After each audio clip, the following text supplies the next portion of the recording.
Epstein ফাইলগুলো জানেন শুধু একজনের অপরাধের কাহিনী না, এটা আসলে আমাদের একটা ম্যাপের মতো দেখাচ্ছে অতি অভিজাতদের এক গোপন জগতের মানচিত্র। তো চলুন এই ব্যাপারটা একটু গভীরে গিয়ে দেখি। একবার ভাবুন তো, এই ডকুমেন্টগুলো আসলে কি দেখাচ্ছে। এটা কিন্তু কোনো ছোটখাটো ব্যাপার না। প্রযুক্তি, অর্থ আর রাজনীতির সব বড় বড় মাথারা, তাদের মধ্যেকার একটা গোপন আতাতের সিস্টেম। ব্যাপারটা অনেকটা, জানেন তো, বড় একটা পাথর সরালে নিচে যা দেখা যায় ঠিক সেরকম। তো এখানেই আসল প্রশ্নটা চলে আসে, তাই না?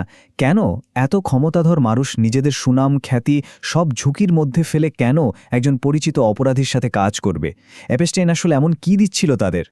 আচ্ছা, তাহলে চলুন এই প্রশ্নের উত্তরের প্রথম ধাপে যাই। অ্যাপস্টাইনের যে মূল ব্যবসাটা ছিল, তার বৈধ সেবা, সেটা হলো সম্পদ ব্যবস্থাপনা।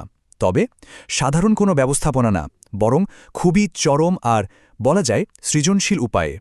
একটা উদাহরণ দিলে ব্যাপারটা পরিষ্কার হবে। লিওন ব্ল্যাকের কথা ধরা যাক, অ্যাপোলো গ্লোবাল ম্যানেজমেন্টের সিইও। এপস্টাইনের হাই প্রোফাইল ক্লায়েন্টদের মধ্যে তিনি অন্যতম সেরা উদাহরণ। আর মজার ব্যাপার কি জানেন?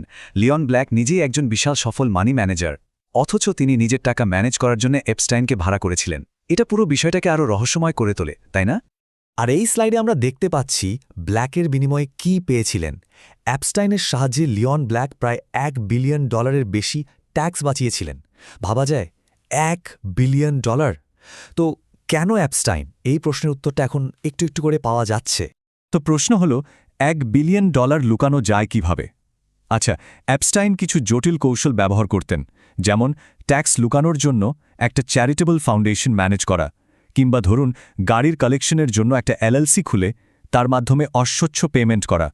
মানে এটা শুধু টাকা বাঁচানোর খেলা ছিল না, এটা ছিল সাধারণ মানুষের ধরাছোঁয়ার বাইরে একটা সমান্তরাল আর্থিক জগৎ তৈরি করার মতো।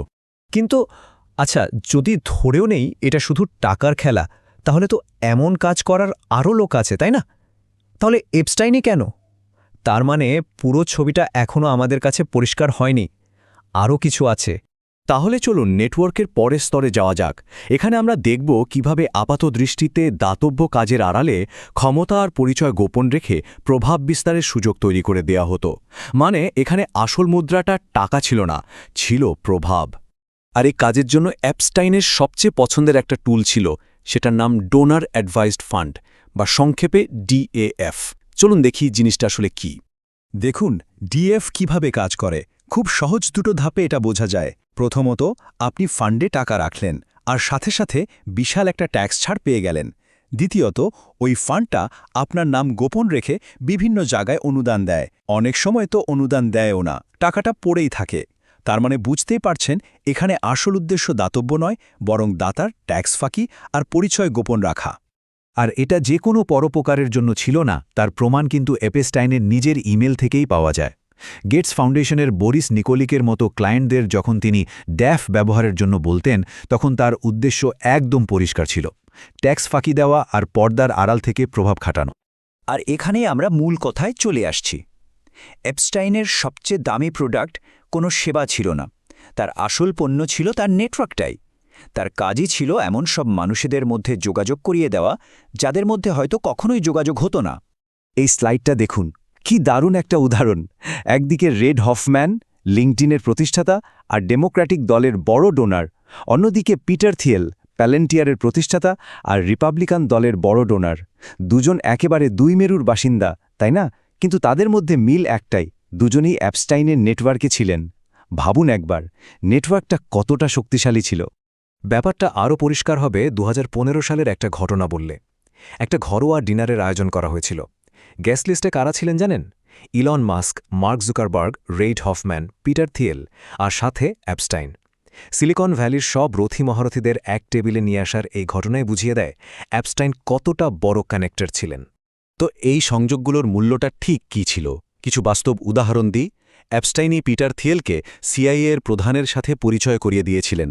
তিনি ইসরায়েলি কর্মকর্তাদের কাছে প্যালান্টিয়ারের নাম সুপারিশ করেন। তিনি ইসরায়েলের আরেকটা টেক কোম্পানিকে প্যালান্টিয়ারের বিনিয়োগকারীদের সাথে জুড়ে দেন। মানে এই নেটওয়ার্কটা প্রযুক্তি, অর্থ, গোয়েন্দা সংস্থা আর রাজনীতির দুনিয়াকে আঠার মতো জুড়ে রেখেছিল। তাহলে এখন কি পরিস্থিতি?